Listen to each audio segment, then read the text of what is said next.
Okay, kiddos, this is going to be another type of self-portrait, but we don't really need any art materials that you normally think of, like a pencil or markers or things like that.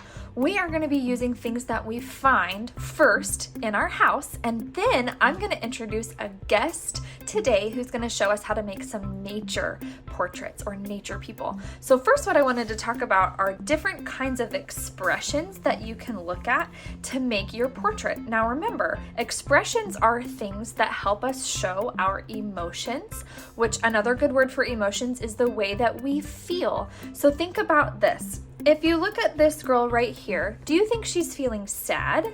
Well, no, she's got a big smile on her face and her eyes are closed, probably because she's squinting because she's really happy. What about this girl right here? She's got a little smaller smile and her eyes are closed. Maybe she's more content. Right here we have one that looks kind of scared. Maybe he just saw not a real monster, because monsters aren't real. This friend, maybe his banana just got stepped on, so he's kind of angry. This friend right here looks cool because they've got their sunglasses on. This friend looks like they're trying to yell across the street to their neighbor because they can't stand closer than 6 feet to each other. So different kinds of expressions help us show what our emotions or our feelings are. So keep that in mind when we do this first project. What I want you to do first is go around your house and make sure you have permission first, but you're gonna grab different things to make a found object face. Now, you wanna start with something round. I have a plate right here. Now, it doesn't have to be a plate, it could be a piece of paper in any shape, but remember, people's faces are kind of like the shape of a circle, so I'm gonna start with a circle. And then I have a bunch of different objects from my house that I'm gonna use to try to make a face. I have one of these clips, that might be a good nose. Let's see, ooh, I have these from my spice rack, so those might be really good eyes. So I might put some puzzle pieces down for my mouth. And then let's see, oh, maybe she's got some earrings. Maybe these are earrings, or maybe even like little rosy cheeks. That's a cool idea. And then maybe here's the hair or a hat or a bandana or something like that. I'm gonna do these for the eyes.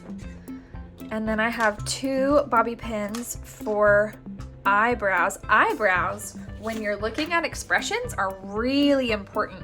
So when I look right here at this one, he's just happy. His eyebrows show that he's happy, but look at my scared face. They are turned in a little bit differently. Or my angry face, they're turned more like the shape of the letter V. So think about your eyebrows when you're making a face. If I wanted him to look angry, all I have to do is change my eyebrows. Or if I wanted him to be more sad or scared, I'd put him more here on the outside. Or if I just want him to be normal, I'll just put him up here on the top like this. I also have toothpicks. You could use toothpicks for eyebrows. I have a scrunchie and it's pink, and I think that'll help us make it look more like a girl. So there is her mouth, and then I have a battery for her nose. Oh, that's so silly. And then maybe she has black hair. I have 2 quarters. Maybe I could use quarters for like her earrings. Maybe she has earrings on like this. And does her face look happy? Or does her face look scared? Maybe her face looks surprised. Maybe I really like these 2 things for eyes. I have these 2 plugs that I use to plug in my phone. Toothpicks for her eyebrows, quarters for her eyes. Maybe I move the battery and I put a little pebble instead, and that's her nose. So there's a lot of different ways that you can make a portrait. You can use all kinds of different things that you find in your house. Now, the next friend that we have is a super special friend of mine who loves coming to the art room and doing art with us when we're in school, and she's gonna show us how to do portraits just like this, but using things that we find outside in nature. Hi friends, I'm so excited to be with you today. Mrs. Winters asked me to be a guest artist, and I'm so excited. I have been making super fun nature people. I got the inspiration from a website called Face the Foliage. I follow it on Instagram, and the artist makes lovely faces out of things that she finds. So I'm going to show you what I've been playing with.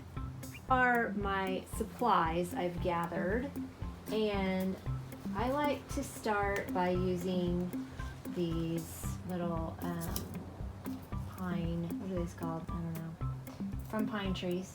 These were beautiful purple flowers at one point, but they have died, But you know what? They still are pretty cool because they're gonna make her some lovely brown hair.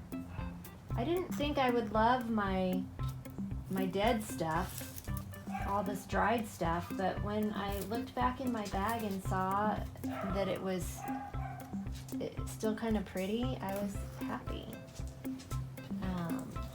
What's fun is going around your neighborhood on a walk and gathering fun things. Like, I thought this was super pretty and could be like a little necklace.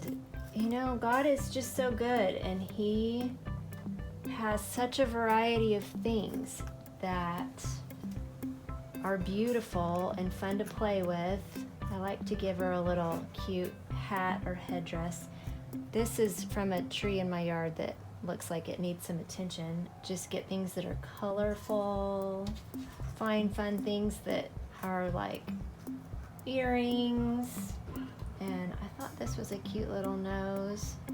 And then from there you can just grab other things and you can play around with it. Like, I have these little yellow things I could put on and make eyes if I wanted to, or if I don't use them, then it looks like she's just closing her eyes. So I thought that was super fun. I wanted to show you guys that it's not just for girls too, because I made a cute little guy, and I'll show you how I did that. Give him a neck, a face, pine needles, that's what they're called, these little pine needles. And I thought maybe these would make some cute ears. And since boys have short hair, I just gave him a little bit of this hair on top of his head. And I thought these were fun and maybe would make a cute mouth. I even thought it would be fun to give him a little necktie and maybe use these for his eyes. Something like that for his nose. It's just fun, and then you can just move stuff around and play with them. I play with them forever. They're so fun. I hope you will give it a try.